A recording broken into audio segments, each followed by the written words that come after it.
العام للأمم المتحدة أنطونيو غوتيريش إن الوضع في شبه الجزيرة الكورية يعد واحدا من أكثر قضايا السلام والأمن توترا وخطورة في العالم،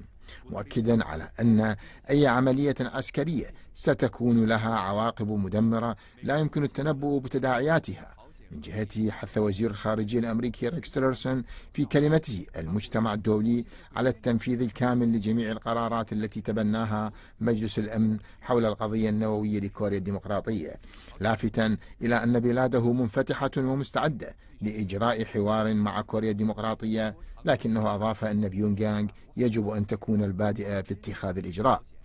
في حين قال مندوب الصين لدى الأمم المتحدة وو هاي تاو إن بلاده تعارض بشدة خطط كوريا الديمقراطية لتطوير الصواريخ النووية وتعدها انتهاكا لقرارات مجلس الأمن، وأن الصين تحث كوريا الديمقراطية على الالتزام بقرارات مجلس الأمن ذات الصلة.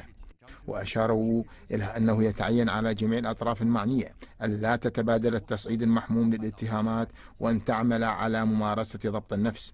وتأمل الصين في أن تقوم الولايات المتحدة بإجراءات ملموسة بما في ذلك عدم السعي للتغيير المؤسسي في كوريا الديمقراطية والحيلولة دون انهيار نظام بيونغ يانغ، وعدم السعي إلى نشر الجنود في الشمال من خط ترسيم الحدود العسكري لاتفاق الهدنة، وعدم الإسراع في إعادة توحيد شبه الجزيرة.